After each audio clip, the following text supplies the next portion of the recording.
76 trilliards de dollars. Ce n'est pas rien.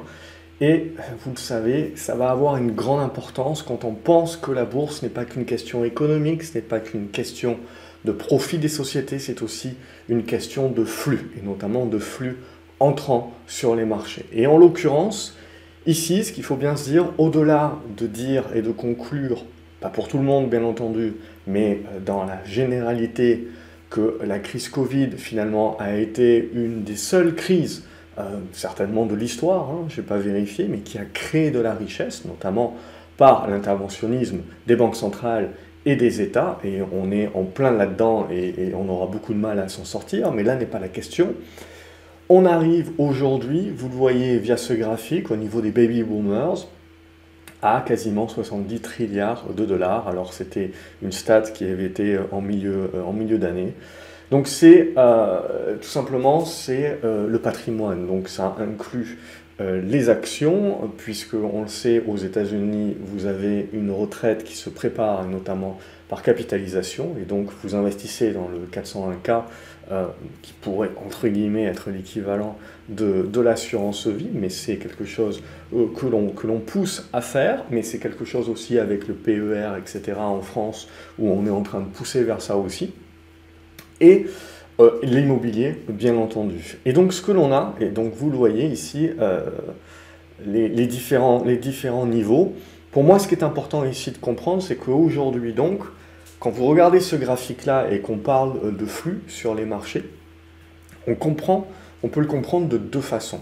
On peut le comprendre comme étant de dire les baby boomers qui arrivent donc à la fin de leur vie, ils ont 70 trilliards. Ça peut éventuellement être une grosse pression à la baisse, puisque plus on vieillit évidemment, et moins on a besoin d'argent, et moins surtout on a besoin de prendre de risques, et donc plus on va éventuellement venir mettre une partie de son patrimoine, surtout en immobilier et en obligations, pour dérisquer, même si actuellement les obligations vous font perdre de l'argent, car l'inflation est plus forte que le taux que vous récupérez au niveau de l'obligataire. Mais toujours est-il, c'est sécuritaire par rapport à des actions, et donc ça peut faire une pression baissière sur les actions. Il y a cette ligne de compréhension que l'on peut avoir.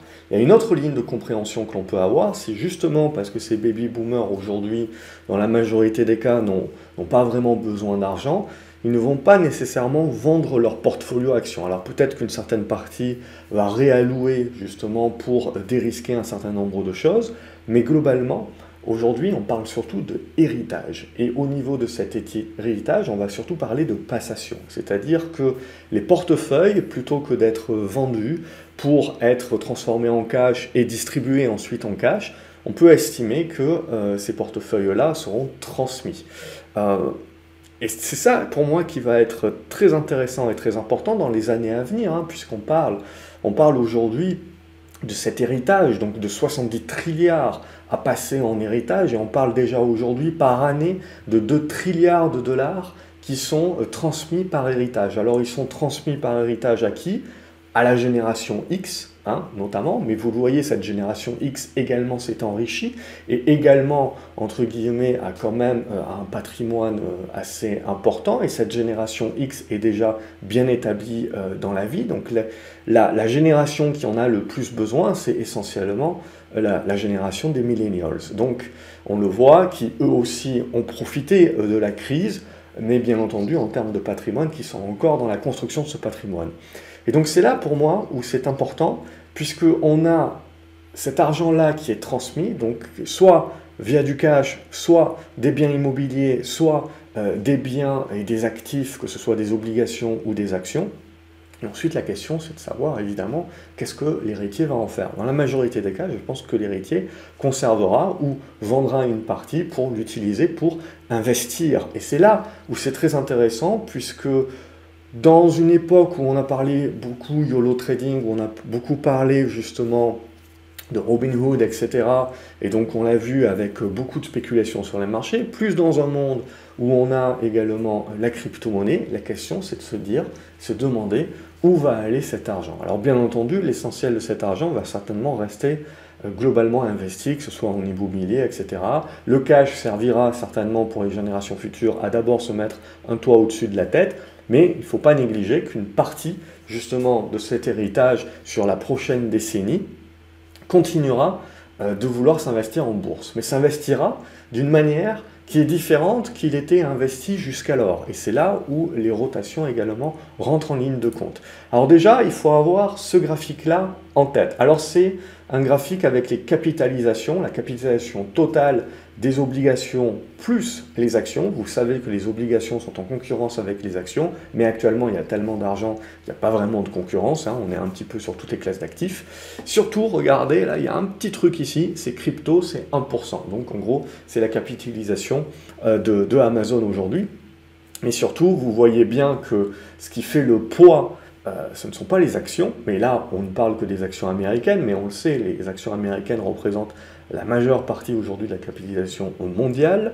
Donc vous avez un biais du survivant également sur les valeurs américaines, et c'est pas pour rien que la vidéo précédente que je vous ai faite, c'est justement pour essayer de sortir là-dessus. C'est pas parce que pendant 10 ans les valeurs américaines ont surperformé l'ensemble des marchés que ça va encore continuer ces 10 prochaines années, et qu'il ne faut pas justement regarder un petit peu ailleurs et regarder sur les autres zones géographiques. Et surtout, voilà, ce dont on se rend compte, c'est la part toujours prédominante aujourd'hui de l'obligataire. Donc c'est un marché qu'il ne faut pas négliger. Et à titre personnel, j'analyse beaucoup ce que les traders au niveau de l'obligataire font, puisqu'en règle générale, ils ne se trompent pas trop et ils ont un train d'avance également sur ce que vont faire les traders sur les actions.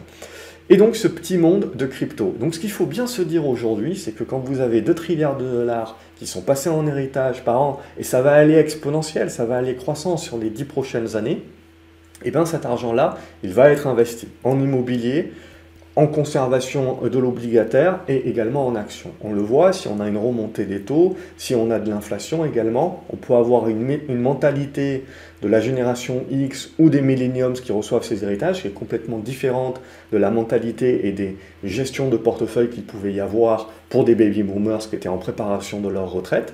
Et donc du coup, c'est là pour moi où ça va être très important de bien se rendre compte qu'en termes de flux, on est dans un monde sur les 10 prochaines années qui va être très intéressant justement parce que de l'argent, il y en a beaucoup, de l'inflation, il y en a aussi, et donc on est poussé vers la prise de risque pour essayer d'obtenir du rendement.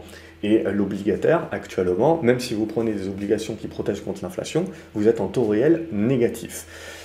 Et il faut bien se dire que, ok, très bien, ces trilliards peuvent avoir un énorme impact sur les actions, notamment, mais imaginez sur le crypto. Alors, je ne suis pas en train de dire que la crypto ne sert à rien ou qu'au contraire, c'est l'avenir. J'en sais absolument rien aujourd'hui. Je ne dirais pas que c'est utile ou non utile, on n'en sait rien. Tout ce que l'on sait aujourd'hui, c'est qu'on a une part d'argent qui est superflue et qui va s'investir là-dessus.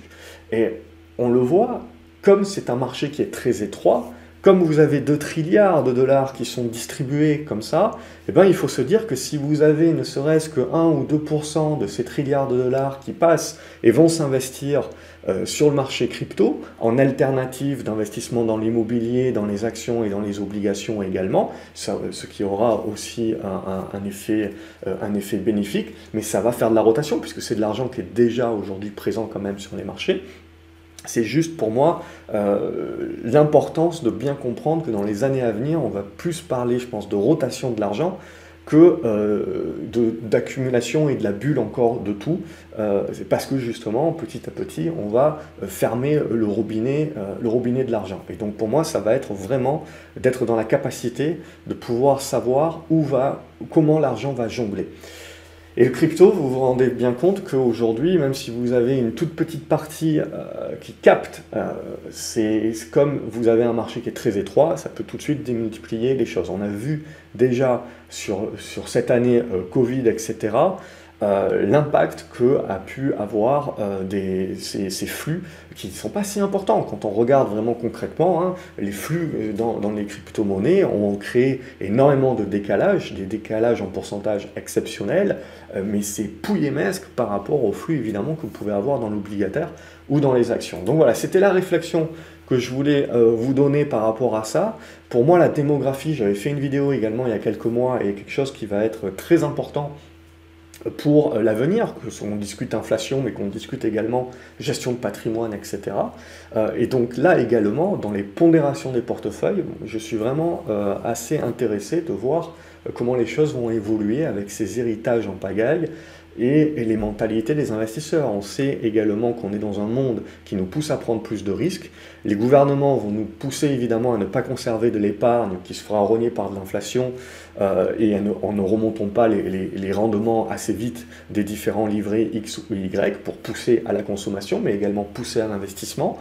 Donc on le voit, cette prise de risque, c'est quelque chose également qui va amener beaucoup de flux. Donc ça sera l'enjeu, hein, je pense, de la prochaine décennie. Dites-moi, vous, comment vous le voyez. On peut décider de voir le verre à moitié vide et le verre à moitié plein. L'idée n'est pas là, c'est juste concrètement, factuellement, ça, c'est les chiffres. Et encore, on n'a parlé que des chiffres des États-Unis. Hein. Il faut prendre l'Europe, puisqu'on a la même problématique de baby boomers, bien entendu.